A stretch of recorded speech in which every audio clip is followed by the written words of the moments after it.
നമസ്കാരം, ശ്രീജിത്ത് പണ്ണേരിയാണ്. ഇന്ന് ഗൗരവമേറിയ ഒരു വിഷയമാണ് നമ്മൾ സംസാരിക്കുന്നത്. അതിനു മുമ്പ് ഈ വീഡിയോ ഒന്ന് കണ്ടിട്ട് തിരിച്ചു. നമസ്കാരം. കഴിഞ്ഞ ഓഗസ്റ്റ് മാസം കേരളത്തെ മൂടിയ ജലപ്രളയത്തിൽ ഞാനും കുടുംബവും അകപ്പെട്ടു. അത് മാധ്യമത്തിൽ കൂടെ പുറത്തു കൊണ്ടുവന്ന ശ്രീജിത്തിനോട് കൂടി ചേർന്ന് എൻ്റെ ഒരു ഇൻ്റർവ്യൂ നിങ്ങളെല്ലാവരും കണ്ടു കാണും. നിറകണ്ണുകളോടുകൂടിയാണ് ഞാനത് പറഞ്ഞതും നിങ്ങളെല്ലാവരും കേട്ടതും. ഇപ്പോൾ എനിക്ക് അതിലും വിഷമകരമായ ഒരു കാര്യം ഇപ്പോൾ കേൾക്കുന്നു. ആലപ്പാട്ട് നമ്മുടെ മത്സ്യത്തൊഴിലാളികൾ, അന്ന് ഞങ്ങളെ രക്ഷിക്കാൻ വന്നവരുൾപ്പെടെയുള്ള മത്സ്യത്തൊഴിലാളികൾ ഇന്ന് അവരെ ഏറ്റവും വേദനാജനകമായ ഒരു വിഷയത്തിൽ കൂടെ കടന്നു പോകുന്നു. അവരെ സപ്പോർട്ട് ചെയ്യേണ്ടത് നമ്മുടെ കടമയാണ്.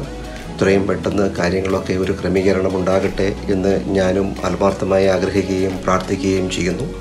ഈ വിഷയത്തിലും ശ്രീജിത്ത് ഒരു മുൻകൈ എടുത്ത് ഈ കാര്യങ്ങളൊക്കെ ചെയ്യുന്നതിൽ സകലവിധ അഭിനന്ദനങ്ങളും ശ്രീജിത്തിനോട് അറിയിക്കുന്നു.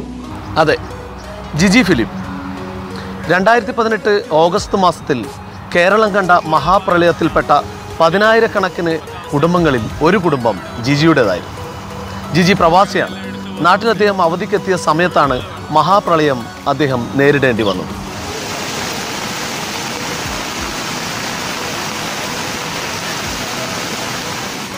നാല് ദിവസം സ്വന്തം വീട്ടിൻ്റെ ടെറസിൽ ഭക്ഷണമോ വെള്ളമോ പുറം ലോകവുമായി യാതൊരു ബന്ധവുമില്ലാതെ ജിജിയും അദ്ദേഹത്തിൻ്റെ കുട്ടികളും ഭാര്യയും അച്ഛനും അമ്മയും അടങ്ങുന്ന 8ഓളം പേർ വീട്ടിൻ്റെ ടെറസിൽ ഒറ്റപ്പെട്ടു.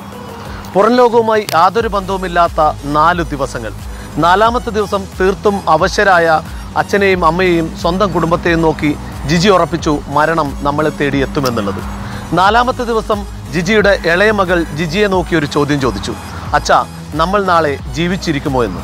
ജിജിക്ക് മറുപടി ഉണ്ടായിരുന്നില്ല. കാരണം ജിജിക്ക് ഉറപ്പായിരുന്നു നാളെ അവരെ തേടി മരണം എത്തുമെന്നുള്ളത്. എന്നാൽ മരണത്തിന് അവരെ വിട്ടുകൊടുക്കാതെ മരണത്തിൻ്റെ കയത്തിൽ നിന്നും അവരെ പിടിച്ച് കരകയറ്റാൻ ഒരു കൂട്ടം ആൾക്കാർ ഓടിയെത്തി. അതെ, നമ്മുടെ സ്വന്തം മത്സ്യത്തൊഴിലാളികൾ.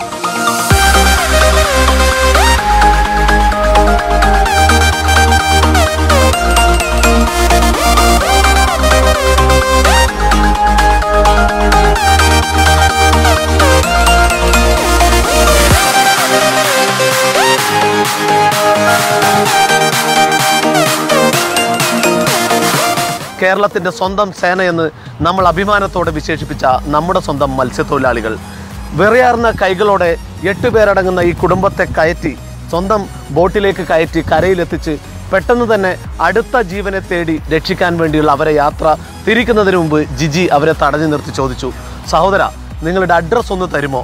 ഇവർ പറഞ്ഞു, നമ്മളുടെ അഡ്രസ്സ് തരുന്ന സമയം ആ 1 മിനിറ്റ് ഉണ്ടെങ്കിൽ മറ്റൊരു ജീവനെ നമുക്ക് രക്ഷപ്പെടുത്താൻ സാധിക്കുമെന്ന് കരുതി ആ പ്രളയ ജലത്തിലേക്ക് അവർ തങ്ങളുടെ ഉപജീവന മാർഗമായ ബോട്ടുമായി യാത്രയായി.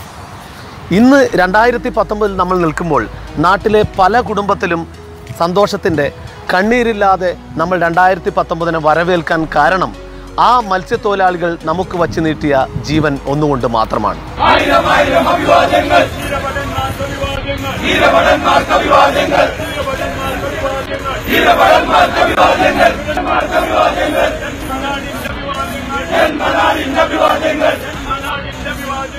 എന്നാൽ ഇന്ന് 2019 എത്തി നിൽക്കുമ്പോൾ ആ മത്സ്യത്തൊഴിലാളികൾ നേരിടാൻ പോകുന്നത് ഏറ്റവും ഭീകരമായിട്ടുള്ള ഒരവസ്ഥയാണ്. അതെ, ആലപ്പാടിനെ കുറിച്ച് തന്നെയാണ് സംസാരിക്കുന്നത്. കരിമണൽ ഖനനം, അശാസ്ത്രീയമായ കരിമണൽ ഖനനം മത്സ്യത്തൊഴിലാളികളുടെ ഉപജീവന മാർഗവും അവരുടെ നിലനിൽപ്പ് പോലും അപകടത്തിലായിരിക്കുന്ന ഒരവസ്ഥയാണ്. നമ്മളുണ്ടാവണം അവരോടൊപ്പം. അന്ന് അവർ പറഞ്ഞത്, ജിജിയോട് പറഞ്ഞത്, എന്താണ് നിങ്ങൾക്ക് സഹായിക്കേണ്ടത്, എങ്ങനെയാണ് ഞാൻ നിങ്ങളെ സഹായിക്കേണ്ടതെന്ന് ചോദിച്ചപ്പോൾ അവർ പറഞ്ഞ ഒറ്റ വാക്കുണ്ട്, നിങ്ങളുടെ പ്രാർത്ഥന മാത്രം മതി എന്ന് നമുക്ക്. എന്നാൽ ഇന്ന് ആ പ്രാർത്ഥനയോടൊപ്പം നമ്മൾ അവരോടൊപ്പം നിൽക്കണം. സ്റ്റോപ്പ് മൈനിങ്, സേവ് ആലപ്പാട് എന്ന ഒരു മുദ്രാവാക്യവുമായി നമ്മളെ കൊണ്ട് നമുക്ക് ചെയ്യാൻ പറ്റുന്ന, നമ്മുടെ സഹോദരങ്ങൾക്ക് നമുക്ക് കൊടുക്കാൻ പറ്റുന്ന ഏറ്റവും നല്ലൊരു കൈത്താങ്ങായി അത് മാറട്ടെ.